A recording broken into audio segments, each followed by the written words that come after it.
नमस्कार शेतकरी मित्रांनो, मी आपला कृषी मित्र कृषी विकास या यूट्यूब चॅनलमध्ये आपलं स्वागत करतो। शेतकरी मित्रांनो, आपण आज एका चांगल्या पिकाची माहिती या यूट्यूब चॅनलच्या माध्यमातून पाहणार आहे की आपण जो व्हिडिओ पाठीमागे दिला होता की मालामाल करणारी 5 पिके, त्या पिकांमधलं एक पीक आपण ह्या व्हिडिओच्या माध्यमातून त्याची संपूर्ण माहिती की ज्याच्या लागवडीपासून आपल्याला हार्वेस्टिंगपर्यंत त्याचं ॲव्हरेज असू द्या किंवा त्याच्या लागवडीची पद्धत असू द्या, व्हरायटी असू द्या, या सगळ्या गोष्टींचा अभ्यास करून आपण ह्या व्हिडिओच्या माध्यमातून आपण हा व्हिडिओ बनवतो आहे। आणि हा व्हिडिओ शेतकऱ्यांपर्यंत जास्तीत जास्त कसा पोहोचेल यासाठी आणि जास्तीत जास्त शेतकऱ्यांनी हा व्हिडिओच्या माध्यमातून बरंच काय ज्या गोष्टी आहेत त्या घेतल्या पाहिजेत, त्यासाठी आपण हा व्हिडिओ आजचा बनवतो आहे। तर नमस्कार पुन्हा एकदा माझ्या सर्व शेतकरी मित्रांना, आणि आपण सुरुवात करतो आहे मालामाल करणाऱ्या पिकामधील महत्त्वाचं पीक म्हणजे टॅमॅटो हे पीक। शेतकरी मित्रांनो, टॅमॅटो पीक हे मालामाल करणारं पीक काय आणि त्याची लागवड आता करण्यासाठी आपण योग्य सजेशन म्हणजे योग्य वेळ ही आत्ताची आहे असं का सांगितलं याची पण उत्तर आपण ह्या व्हिडिओच्या माध्यमातून देणार आहे। शेतकरी मित्रांनो, पहिला महत्त्वाचा मुद्दा असा की ह्या व्हिडिओच्या माध्यमातून आपण शेतकऱ्यांना मालामाल होण्यासाठी आपण टॅमॅटो हे पीक लावा म्हणून सांगितलं, पण का लावा आणि टॅमॅटो लावण्यामागचं कारण काय? तर शेतकरी मित्रांनो, आता उन्हाळ्यामध्ये खूप शेतकऱ्यांना पाण्याच्या तुटवड्याची अडचण येते आणि त्यात भरगच असं एवढं ऊन असणार, ह्या उन्हामुळे आपल्या पिकांना त्रासदायक ठरणार, पाण्याचं प्रमाण कमी प्लस वरून ऊन जास्त, ह्यामुळे हे पीक सक्सेस होण्यासाठी त्रास करतं। तुटाळे असू द्या, नागाळे असू द्या, आळे असू द्या, ट्रिप्स असू द्या, ह्याचा भयंकर मोठ्या प्रमाणाचा अटॅक ह्या टॅमॅटो पिकावरती होतो। म्हणून तर आपण एक रिस्क घेण्यासाठी रिस्की पीक आहेच, पण जे कोण रेग्युलर करतात त्या शेतकऱ्यांना हे पीक रिस्की असं नाही। ह्या पिकासाठी आपण कुठलीही रिस्क घेत नाही। रिस्क घेतली तर मग त्याचा काही उपयोग नाही। त्यासाठी आपण रेग्युलर शेड्यूल करा, रेग्युलर ड्रीप ॲप्लिकेशन करा, रेग्युलर आपण ज्या काही बाकीच्या बांधणीच्या वगैरे ज्या काही गोष्टी आहेत ह्या गोष्टींचा चांगला योग्य असा अभ्यास करू टॅमॅटो हे पीक लागवड करा। टॅमॅटोची योग्य व्हरायटी उन्हाळी लावा आणि त्याचा चांगला फायदा आपणाला होईल। आता पहिला विषय आपण घेतोय की टॅमॅटो लावताना उन्हाळ्यामध्ये काय करायचं आहे, आपल्याला काय नियोजन करायचं। टॅमॅटो लावताना आपण रानाची मशागत पूर्णपणे व्यवस्थित जेवढं काय रान आपल्याला व्यवस्थित करता येईल तेवढे आपल्याला टॅमॅटोची आपल्या शेतीची मशागत करून घेऊन टॅमॅटो पीक लावताना उन्हाळ्यामध्ये आपल्याला अंतर कमी ठेवायचं आहे। कमी ठेवायचं आहे की शेतकरी मित्रांनो, आपल्याला टॅमॅटो पिकामध्ये ॲव्हरेज काढायचं आहे आणि ॲव्हरेज काढताना उन्हाळ्यामध्ये टॅमॅटो पिकाची ग्रोथ होण्यासाठी टाईम लागतो, वेळ जातो आणि त्याच्यामुळे ॲव्हरेज झाडाला कमी निघतं। तर आपल्याला काय करायचं आहे की 5 बाय 1 फूट, 5 बाय 1 ते 5 बाय 1.25 ह्या अंतरावरती आपल्याला टॅमॅटो पिकाचं अंतर कव्हर करायचं आहे। आता राहिला महत्त्वाचा विषय की हे अंतर कव्हर करण्यासाठीचे कारण, अंतर का कमी करायचं, तर आपल्याला एकरी 8,000 रोपं 7,500 ते 8,000 रोपं कशी बसवता येतील याचं आपल्याला योग्य नियोजन करायचं आहे। आणि प्लस मल्चिंगवरती आपण जर केलं तर मल्चिंगसाठी आपल्याला काय व्यवस्थापन करायचं की मल्चिंगवरती आपण ग्लास टाकायचे। टॅमॅटो पिकाला आपण मल्चिंगवरती लावल्यानंतर लगेच पाठीमागं 1 ग्लास पाणी ओतून लगेच त्याच्यावरती ग्लास टाकायचा। ग्लास टाकण्यामागचं कारण असं की त्या स्टीमला आपण पाठीमागच्या पण व्हिडिओत सांगितलं की त्याचा जो काय खोड आहे पिकाचं त्याला उष्णता लागून ते लगेच पिचकून पडतं, त्यामुळे त्याचा पिकावरती त्रास म्हणजे रोपं जाण्यासाठी जास्त रोपं जातात। त्यामुळे आपण एक ग्लास कप जरी वरून टाकला तर त्याचा फायदा आपल्याला नक्कीच चांगला होतो। शेतकरी मित्रांनो, त्यानंतर झालं पाण्याचं नियोजन करताना टॅमॅटोच्या पिकाचं पाण्याचं नियोजन वापसा पद्धतीनं करा। आता तुमची प्रत्येकाची रानं कोणत्या ह्याच्यामध्ये आहेत, कशी आहेत ते मी सांगू शकत नाही, पण पाण्याचं आर्थिक व्यवस्थापन करताना आपण एकदम व्यवस्थित करा। कारण वापशावर रान न ठेवा, टाईम टू टाईम पाणी द्या, वेळेनुसार पाणी बंद करा, जेवढं पाणी गरजेचं आहे तेवढंच पाणी द्या। उन्हाळ्यामध्ये आपण जर अति प्रमाणात जर झाडाला पाणी दिलं, टॅमॅटो पिकाला जर पाणी दिलं तर त्याचे तोटे आपल्याला रोपाच्या ग्रोथ हार्मोन्सवरती दिसून येतात। त्याचं कारण हेच की टॅमॅटो पिकामध्ये योग्य पाण्याचा वापर आपण योग्य वेळेला योग्य पाणी द्या।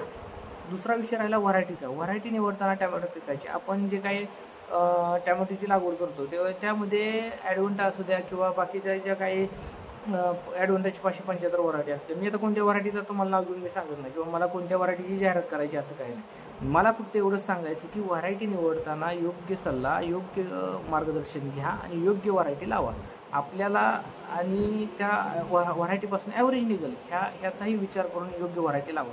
शेतकरी मित्रांनो, दुसरा मुद्दा असा की टॅमॅटो लावण्यासाठी मी सजेशन का केलं, तर तुम्ही पाठीमागं 3-4 वर्ष जावा की टॅमॅटोच्या लागवडीनुसार आपल्याला मार्च, एप्रिल आणि मे या 3 महिन्यातल्या झालेल्या लागवडीचे पैसे शेतकऱ्यांचे किती झाले. ते शेतकरी न्यूज चॅनलवरती चांगला झळकला की शेतकरी 1 कोटी रुपयेचं शेतकऱ्याचं टॅमॅटो झालं.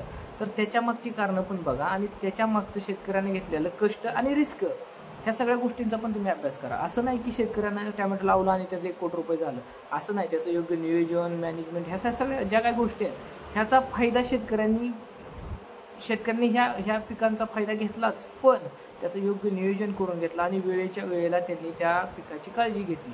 त्या पिकाचा जो काही स्प्रेचा असू द्या, वॉटर सोल्युबल ड्रिपच्या माध्यमातून आपण जाऊ द्या, किंवा बांधणी, एक महत्त्वाचा मुद्दा टॅमॅटो पिकाची बांधणी ही जर वेळेत झाली तर चांगलं फ्लावरिंग आणि चांगलं सेटिंग आपल्याला लवकरात लवकर दिसतं. तर बांधणी करायची कधी टॅमॅटो पिकाची? बांधणी करताना शेतकरी मित्रांनो आपल्याला 30 ते 40 दिवस किंवा 40 ते 45 दिवसापर्यंत, मॅक्झिमम 45 दिवसापर्यंत आपण टॅमॅटो पिकाची बांधणी करायची. का बांधणी करायची? की उन्हाळ्यामध्ये आपण मल्चिंगवरती जर टॅमॅटो लावलं तर मल्चिंगवरती टॅमॅटो जर पडायला सुरुवात झाली तर ते फ्लावरिंग ड्रॉपिंगचं प्रमाण वाढतं.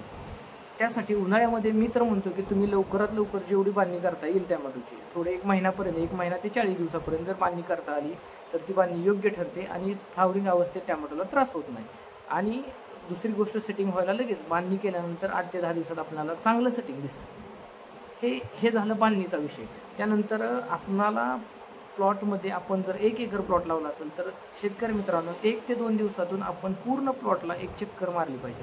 त्याची चक्कर मारण्याचं कारण असं की चक्कर नाही मारली तर आपणाला कुठल्या भागामध्ये, कुठल्या एरियामध्ये आपणाला कुठं काय झालं आहे हे सगळं आपल्याला लक्षात येणार नाही. त्यामुळे शेतकरी मित्रांनो आपणाला त्या प्लॉटमध्ये पूर्ण राऊंड मारून आपणाला जर कोणत्या प्रकारचे डिफिशियन्सी किंवा कोणत्या प्रकारचा थ्रिप्स असू द्या, आळ्या असू द्या, नागाळ्या असू द्या, तुटाळे असू द्या, हे सगळं कुठं काय दिसते ना, तर त्यासाठी आपण योग्य व्यवस्थापन करून आपला प्लॉट जाण्यापासून वाचवू शकतो. त्यामुळं आपण 1-2-3 दिवसातनं तर कमीत कमी एक राऊंड आपल्या पूर्ण प्लॉटवरती झाला पाहिजे.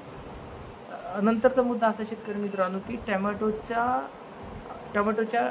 ड्रिप ॲप्लिकेशन देताना आपण उन्हाळ्यामध्ये कॅल्शियम बोरॉनवरती पण फोकस करा. कॅल्शियम बोरॉन हे महत्त्वाचं घटक हे आपल्याला टॅमॅटोमध्ये उन्हाळ्यामध्ये दिसून येतं. कॅल्शियम बोरॉनवरती आपण जेवढं फोकस करताल तेवढ्या प्लॉटला आपल्याला कॅनोपी पण असू द्या किंवा आपल्याला जे काही ट्रेसमध्ये असणारं टॅमॅटो हे पीक आहे ते आपल्याला चांगलं म्हणजे व्यवस्थित दिसेल. त्यामुळे आपण कॅल्शियम बोरॉनवरती पण लक्ष द्या. आणि ड्रिप ॲप्लिकेशन सोडताना जेवढं रात्रीच्या वेळी सोडता येईल तेवढं सोडा आणि दिवसा पाणी देणं ही टाळा टॅमॅटो पिकाला, कारण दिवसा पाणी दिल्यानंतर त्याचे चांगले तोटे आपल्याला लगेच दिसून येतात. त्यामुळं दिवसा पाणी देणं हे टॅमॅटो पिकाला टाळा. नंतरचा मुद्दा शेतकरी मित्रांनो आपल्याला आपल्या पिकाची काळजी आणि व्यवस्थापन कसं करायचं किंवा हार्वेस्टिंगपर्यंत येईपर्यंत त्या पिकाला आपल्याला कोणती काळजी घ्यायची. काळजी अशी करायची शेतकरी मित्रांनो, आपल्याला तुटआळी असू द्या किंवा करपा असू द्या, वाळला करपा, उन्हाळ्यामध्ये वाळला करपा हा टॅमॅटो पिकाला त्रासदायक ठरतो. त्यासाठी योग्य बुरशीनाशकाचा वापर करा. टाईम टू टाईम वेळेच्या वेळेला आपण योग्य बुरशीनाशक वापरा आणि टॅमॅटो पिकाचा करप्यापासून होणारा जो प्रादुर्भाव आहे त्याचा प्रादुर्भाव आपण टाळा. हा एक महत्त्वाचा विषय आहे की करपा हा खूप थ्रिप्स जसं अटॅक करतं, आळी जशी अटॅक करतं त्याच पद्धतीनं आपल्याला करपा अटॅक झालेला दिसतो. त्यामुळे पाण्याचं योग्य नियोजन हेही पण करप्याला पोषक असं ठरतं. त्यामुळे पाण्याचं योग्य नियोजन करा. हे मी वारंवार आणि नेहमीच सांगतोय, ते आजही ह्या व्हिडिओच्या माध्यमातून सांगतोय की आपण पाण्याचं नियोजन चांगलं करा. शेतकरी मित्रांनो अशा प्रकारे टॅमॅटोचं जेवढं व्यवस्थापन आपल्याला. आणि नंतर अजून एक महत्त्वाचा मुद्दा असा की आपल्याला टॅमॅटो पिकामध्ये भेसळ टाकायचा का, हा प्रश्न आपले शेतकरी मित्र मला विचारतात. तर शेतकरी मित्रांनो मी या व्हिडिओच्या माध्यमातून सांगतो की टॅमॅटो पिकासाठी आपण जर भेसळ टाकला तर तो योग्यच ठरतो, कारण 30 दिवसापर्यंत भेसळ आपटेक लागू होण्यासाठी टॅमॅटो पिकाला लागतो किंवा टॅमॅटो किंवा कोणत्याही पिकाला लागतो. 30 दिवसापर्यंत जर आपण तो भेसळ जर आपटेक लागू व्हायला जर चालू झाला तर त्याचे फायदे आपल्याला माल फुगवणीच्या अवस्थेत असू द्या, कळी लागायच्या अवस्थेत असू द्या, झाडाच्या ग्रोथच्या अवस्थेत असू द्या, ह्या सगळ्या गोष्टींमध्ये आपल्याला टॅमॅटो पिकाची त्या बेसळचा चांगला फायदा होतो. त्यामुळे ज्यांना पैशाचं जे योग्य नियोजन होत असेल तर त्यांनी बेसळ शेणखत जर प्लॉटला टाकला तर त्याचं चांगलं नियोजन आपल्या टॅमॅटो पिकावरती होतं.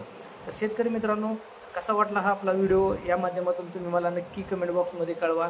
तुम्हाला जर हा व्हिडिओ आवडला तर नक्की लाईक करा, शेअर करा. आणि आपला हा चॅनल नवीन आहे, आपल्या माध्यमातून मी काहीतरी एक नवीन सुरुवात करतो. त्या सुरुवातीला आपलं एक चांगलं मोलाचं मार्गदर्शन आणि मोलाचा एक चांगली ताकद ही आपल्या या माध्यमातून आपण नक्की मला असू द्या. तुमच्यापर्यंत मी नवनवीन व्हिडिओ एक चांगली बातमी, जेवढं काही माझ्या माध्यमातून आपणाला देता येते तेवढी बातमी मी या व्हिडिओच्या किंवा या चॅनलच्या माध्यमातून आपणापर्यंत देईन. तर शेतकरी मित्रांनो, नक्कीच असाच सपोर्ट असू द्या. खूप खूप धन्यवाद. Thank you so much. लवकरच भेटूया.